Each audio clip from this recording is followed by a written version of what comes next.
뭐 저희 자녀들 둘이 있는데 아이들한테도 얘들아 아빠가 이런 일을 했어라고 나중에 이렇게 좀 자랑할 수 있는 그런 일이었지 않았나라는 생각을 합니다. 박수 한번 주세요. 예, 이거 뭐 네, 감사합니다. 소개를 바로 드리겠습니다. 중국 상표 소송 역사상 최초 53전 53승.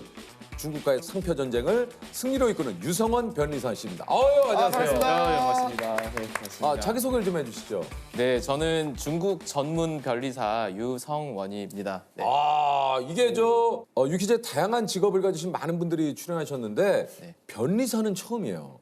예, 구체적으로 이제 어떤 일을 하시는지 좀 소개를 좀 해주시죠. 예, 변리사는 우리가 집을 소유할 수도 있고 예. 그다음에 차를 소유할 수도 있고 이제 이런 그 권리들이 있는데 그 중에서 지식재산권, 이제 사람의 발명이라든가 예, 예. 새로운 발명이라든가 어떤 또는 무형의 그런 맞습니다. 이런 뭐 재산권을 보호하는. 예, 상표 디자인 이런 것들을 보호하는 이제 법률 전문가다 이렇게 생각하시면 될 것 같습니다. 그렇군요. 상표권 분쟁이라든가 예를 들면 네. 이런 여기에 관한 소송을 하시는 분이시군요. 예, 맞습니다. 아하. 아니 이게 사실 중국 상대로 상표 소송에서 53전 53승을 기록했다 얘기를 드렸는데 요걸 좀 얘기 드리자면 2014년부터 중국 상표 브로커들이 우리 기업의 상표를 중국에 먼저 등록을 해놓고 국내 기업들이 중국에 진출할 때 거액의 합의금을 달라고 이제 뭐 요구를 한다는 등 이제 이런 피해가 좀 굉장히 많았어요. 근데 2018년 특허청이 피해를 당한 우리나라의 53개 기업을 모아서 공동 소송을 지원을 했고요. 유성원 변리사님이 53개 기업을 대리해서 상표 무효 공동 소송에서 전승을 기록해서 중국에서 국내 기업들이 지식재산권을 보호받을 길을 열어준 분이 바로 우리 변호사 변리사님입니다. 와. 여기에 이제 뉴스에 굉장히 많이 나왔던 맞아요. 소식이죠. 와, 근데 저도 이제 뉴스를 통해서 봤는데 어떻게 그렇게 글씨 하나 틀리지 않고 똑같이. 네, 완전 뭐 그대로 베끼죠, 그냥. 그러니까요. 네, 설 같은 브랜드. 그거 좀 굉장히 뉴스에 많이 났어요. 네, 그 브랜드는 이제 심지어 뭐 그 직원들 이제 입은 유니폼, 그 다음에 거기 쓰이는 뭐 냅킨, 진동벨, 뭐 이런 것까지 완전히 똑같이 베껴서 그게 마치 자기네들 것인 것처럼 그 이제 프랜차이즈 사업도 하고 매장도 그랬었죠. 몇백 개를 낸 걸로 네. 제가 알고 있거든요.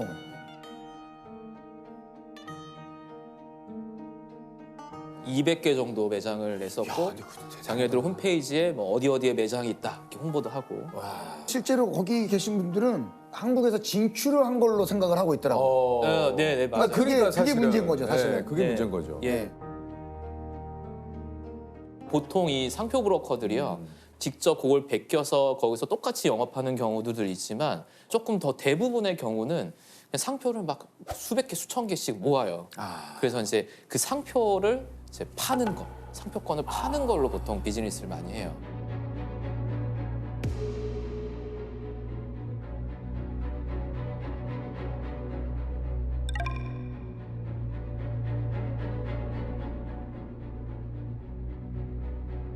이제 상표 브로커들이 보통 한 건에 중국에서 상표 출원을 해서 등록받는데 한 20만 원에서 30만 원 정도 들거든요.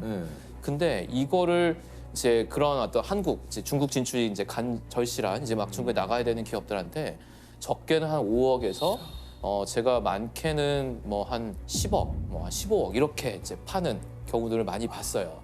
그러니까 30만 원 투자해서 한 10억 이상의 수익을 거둘 수 있는 정말 엄청난 투자 상품인 거죠, 그들한테. 그러니까 내가 만든 상표인데도 불구하고 중국에 네. 진출하려면 그 상표권을 사야 되는. 네, 그렇죠.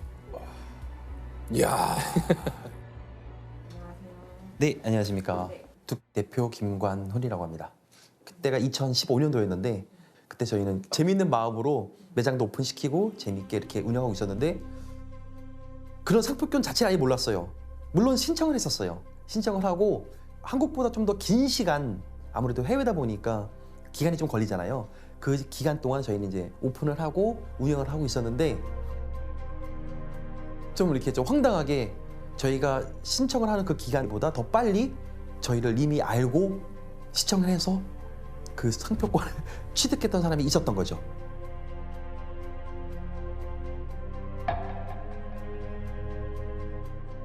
저희가 많은 점포를 만약에 더 오픈하면 오픈할수록 상표권을 먼저 갖고 있는 사람한테는 나중에 더 큰 비용을 주고 이거를 오히려 사와야 된다.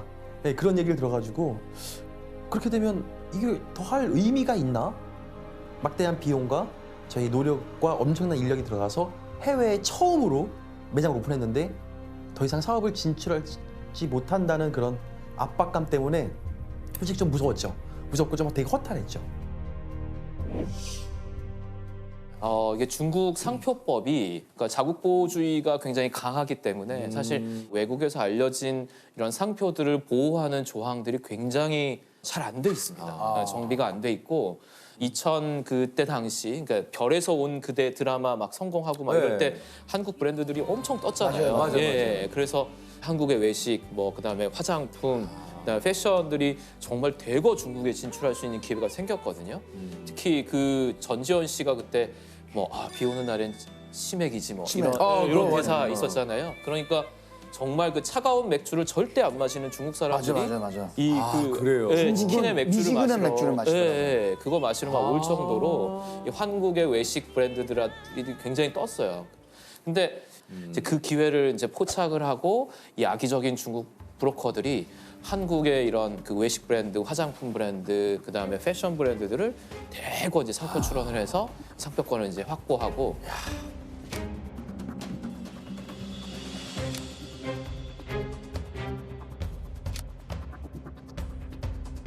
말하자면 이제 랜섬 비즈니스라고 하잖아요. 이렇게 볼모를 잡아갖고 너 이거 돈 안 내놓으면 너 중국에서 비즈니스 못해 이렇게 이제 한 거죠.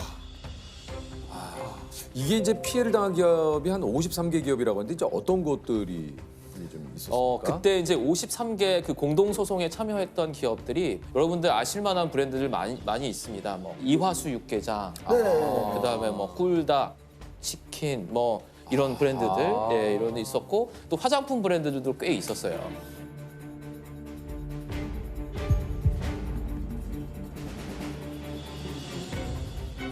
처음에 전화로 얘기할 때는 한국에서의 출원 비용의 한 10배 정도 되는 금액의 상표를 쉽게 주겠다. 당시에 등록까지 하는 비용이 100만 원 안쪽 정도였는데 1,000만 원 내외에서 쉽게 주겠다고 해서 한번 협상해 볼 여지가 있겠다라고 생각을 했지만 실제 와서 하는 얘기들은 전혀 이제 그런 얘기들이 아니었어요.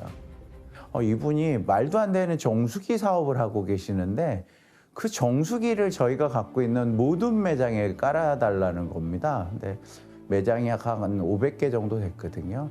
500개 정수기를 깔아야 되는데 한국에서 품질 인증도 되지 않은 제품 중국산을 각 매장에 깐다는 거는 받아들일 수가 없었어요. 네. 소송을 하는 사람들한테는 합의금을 비싸게 받겠다고 그때부터도 얘기를 하셨어요. 너희들이 소송을 하면 우리는 이의 제기를 할 거고 또다시 계속해서 상표를 출원함으로써 너희가 해외 진출, 특히 중국에 들어오는 걸 방해할 거다. 2017년에 저희 회사에 직접 메일이 한 통 왔어요. 우리가 판매를 하고 있는 걸 본인들이 알고 있는데 중국에 저희 상표가 이미 선점이 돼 있다. 그래서 그걸 되찾고 싶으면 자기네한테 연락을 달라 이런 메일이 온 거예요. 싸워보려고 굉장히 노력을 했는데 오히려 그렇게 역수출된 회사들이 저희 회사한테 시비를 거는 방식으로 뭐 고소를 한다던가 뭐 이제 상상도 못하는 방법으로 저희를 마케팅으로 오히려 이용을 하더라고요. 우리 이제 대기업들만 해도 안에 변리사님들도 많이 있고 네. 막 변호사님들도 많이 있어서 그런 대응들을 자체적으로 할 수 있는데 이제 규모가 작은 중소기업들은 법무팀을 꾸리기도 굉장히 어렵거든요. 그렇죠. 예. 맞아요. 예. 게다가 중국에서 중국인을 상대로 소송을 한다. 그거 뭐 이길 수 있냐에서부터 그러니까. 시작해서 예. 비용이 몇 천만 원이 들어가는데 이제 이게 감당이 안 되는 거죠. 그래서 이제 한국 특허청에서 그런 어떤 해외에서 이제 피해를 당한 기업들을 이제 소송 비용을 지원해주는 프로그램들을 이제 만들어서 운영하고 있어요. 그때 이 53개 기업을 그때 특허청이 이제 대규모로 한번 지원을 해준 거죠. 그런 거군요. 네. 53개 기업이면 이게 자료나 이런 것도 어마어마했을 것 같은데요. 네. 증거 자료들. 그렇죠. 그렇죠. 예, 증거 자료가 이 있어요. 어떤 이 악의적인 이 상표 브로커 나쁜 놈들의 악의성을 입증한 이제 증거 자료들.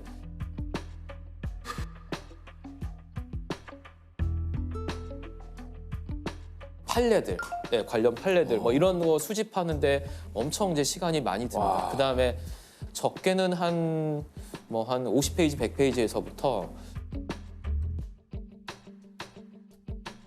많게는 진짜 몇백 페이지 정도 있는 이제 증거 자료들을 저희가 정리했었고 거의 한 수만 페이지 실제 이제 낸 자료들은 이렇게 됩니다. 53개 다 모으면. 기간이 얼마나 걸리신 거예요? 준비 기간 다 포함해서 결론 나올 때까지 한 1년 6개월 조금 넘게 걸렸습니다. 거의 2년 가까이 진짜, 걸렸죠. 와, 대단하시네요.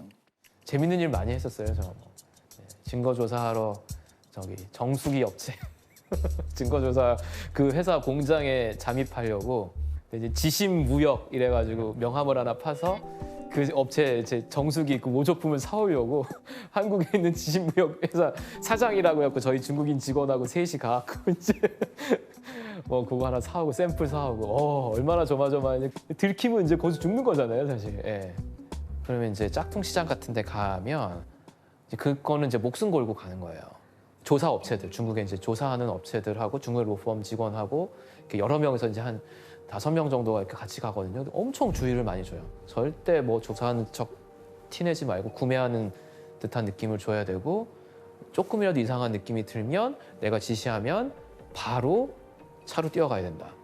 한 번은 진짜로 그런 일이 있었어요. 갑자기 하다가 저희 옆에 있는 직원이 지금 당장 뒤돌아보지 말고 무조건 우리 아까 차에 있는 주차장을 뛰라고 단체로 뛰어갔어요 진짜로. 이제 걔네들이 눈치를 채고 칼이나 이런 걸 들고 이제 위해를 가하려고 이제 쫓아오는 거죠. 진짜 영화에 나오는.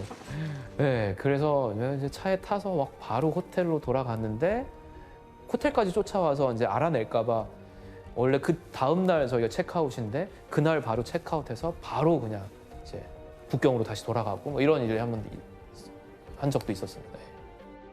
아마 대한민국 별의사 중에서 가서 단속 나가고 위장하고 이렇게 해서 잠입하고 이런 거 한 사람 아마 없을 것 같아요. 저밖에는 없을 것 같아요. 재판장의 상대 측은 당연히 이 상표는 내 것이라고 또 이제 억지를 좀 부렸을 텐데 이게 이제 좀 듣다가 좀 답답하고 화나는 것도 굉장히 좀 많았을 것 같아요. 진짜 굉장히 열받죠. 진짜 이게 듣고 있으면 진짜 울컥울컥 화가 올라옵니다. 그러니까 저걸 말이라고 하나 이런 거죠. 이게 이제 그 이전에는 중국 상표 브로커를 상대로 소송해서 이긴 사례가 없었다고 그래요. 아, 그래요? 비법 같은 게 좀 있었습니까?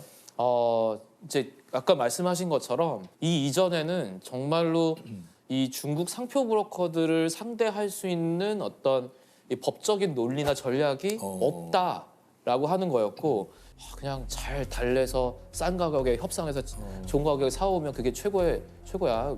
이럴 방법이 없어. 이랬었거든요. 근데 그래서 이제 연구를 좀 시작했죠. 중국의 악의적 상표 브로커들을 이길 수 있는 어떤 법적인 전략들을 한번 우리가 파헤쳐보자. 돈 주고 잘 사오는 거 말고 판례들을 정말 거의 대부분 다 뒤진 것 같고요. 심지어는 제 법률 저널에 나오는 이런 논문들 이런 것들까지 저희가 다 봤어요. 중국 상표 평심위원회 법무통신이라는 저널이 있는데 그걸 이제 저희가 보게 된 거죠. 그러니까 여기에 좀 보니까 중국의 한 판사님이 타인의 상표에 대한 악의적 수집 에 대한 이 비판 글을 이제 이분이 쓰셨는데 여기서 이제 이런 판례를 조사해서 악의성을 입증을 해야 된다. 이런 결론을 좀 내리셨다고. 맞습니다. 그러니까 기존에 어떤 우리가 중국에서 얼마나 영향력이 있고 매출을 얼마나 거뒀고 광고를 이거보다 이놈이 나쁜 놈이야. 요거를 악의성을 입증. 이놈이 진짜 나쁜 놈이야. 라고 하는 것에 집중해서 이제 이거 입증하는데 제일 이제 힘을 많이 썼죠. 근데 그 악의성을 어떻게 입증을 그걸? 이 사람이 실제로 쓰지도 않는데 상표를 수백 건, 수천 건씩 갖고 있어요. 이거는 진실한 어떤 상표의 사용 의사 없이 상표를 그냥 수집하는 거거든요. 요것도 있고 그다음에 어떤 상표 거래 사이트 같은 데들이 있습니다. 이런 데다 올려놓고 자기가 상표를 얼마에 판다. 이런 어떤 올려놓은 이력도. 그다음에 또 원래 원 사용권자한테 접촉해서 돈 얼마 내가 요구를 했다거나 이제 그런 것들을 저희가 이제 수집을 하죠. 증거 자료가 되는 거네요. 그럼. 그렇죠.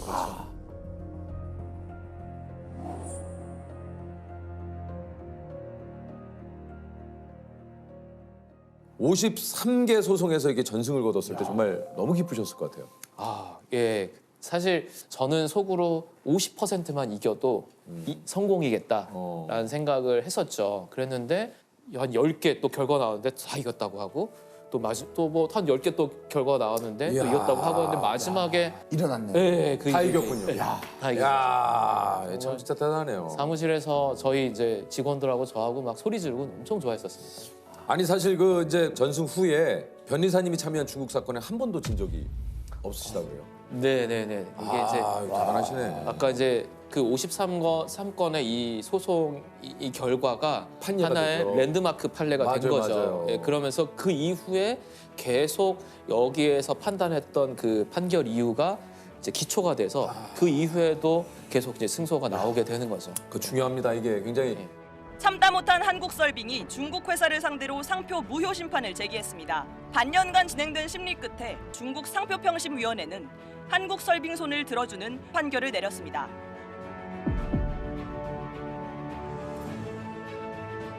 이 결과가 나온 이후에 어떤 일들이 일어났냐면 중국 상표국에서 지금 저희가 승소한 이 브로커들 있잖아요. 얘네들이 새로 출원하는 새로운 상표들을 일괄적으로 거절하기 시작하더라고요. 그 얘기는 뭐냐면 얘네들이 블랙리스트에 올라갔다라는 거거든요. 그게 결국은 뭐냐면 브로커들을 하나씩 우리가 잡아간다는 생각이 들었어요. 이 나쁜 놈들을 결국은 그 다음에 기업들 피해가 나올 때 어떻게 보면 쉽게 이 문제를 해결할 수 있는 이제 그 기초를 놓게 된 거죠. 하나의 디딤돌들을 놓게 되는 거죠. 네. 내가 소송에서 이기는 신의 한 수는 이것이다. 이것이다. 할수 있는 게 있을까요? 신의 한 수. 집요한 증거조사. 집요한 증거조사. 그게 없으면 사실 소송에서 이기기 네. 힘들죠. 네, 되게 낮은 그 뭐 이렇게 좀 가능성이 이 기업들이 있었다고 했는데 그때 저희가 그 건을 이길 수 있었던 거는 저희가 그 타오버하고 그 해당 그 제품의 동호회 같은 게 있었는데 중국 내 거기에 있는 댓글들까지도 저희가 다 찾았거든요. 근데 댓글에서 정말 결정적인 증거를 하나 찾았어요. 근데 그게 이 사건을 그때 사건을 뒤집을 수 있었던 굉장히 결정적인 요인이 결정타였는데 됐네요. 구체관절 인형 업체들인데요. 관절들이 다 움직이고 막 손가락 이런 것들 다 움직이는 그런 인형이거든요. 근데 우리나라 이 구체관절 인형 업체들이 전 세계 탑이더라고요. 중국의 모방업자가 5분의 1 가격도 안 되는 가격 이하로 이제 유통을 하고 있었던 거예요. 그래서 뭐 100만 원짜리를 20만 원에 파니까 이게 경쟁이 안 되는 거죠. 근데 문제는 뭐냐면 한국에라도 해놔야 되는데 한국에조차도 아무것도 안 해놓고 이렇게 된 거죠. 제 생각에 이거는 진짜 가능성이 너무 떨어진다고 생각을 했었죠. 예. 구체관절 인형 동호회, 중국에 있는 동호회랑 타업 댓글들을 전부 다 뒤졌어요. 그 구매 후기 댓글을 다 뒤졌어요.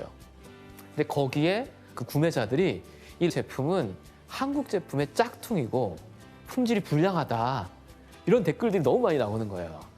나라 망신이다. 그걸 이제 찾아내서 제출했는데 그게 이제 통했던 거죠. 그걸 어떻게 이길 수 있었냐 물어보면 그것 때문에 이길 수 있었다 이렇게 생각하게 되거든요. 그래서 집요한 증거조사. 네. 가끔 이제 본인이 뿌듯할 때도 있으시죠? 예, 엄청 뿌듯하죠. 사실 그때 53건의 그 공동소송도 정부 지원을 했었기 때문에 제가 뭐 성공 보수를 받거나 그런 게 전혀 없었어요. 정부 지원이셨구나. 네. 근데 정말 그 어떤 것보다도 뿌듯하더라고요. 내가 이거를 만들어서 앞으로 한국 기업들이 중국에 진출할 수 있는 정말 큰 길을 하나 열었다. 이게 굉장히 큰 자부심이고 제가 이제 뭐 저희 자녀들 둘이 있는데 아이들한테도 얘들아 아빠가 이런 일을 했어라고 나중에 이렇게 좀 자랑할 수 있는 그런 일이었지 않았나라는 생각을 합니다. 박수 한번 주세요. 아이, 예, 이거 뭐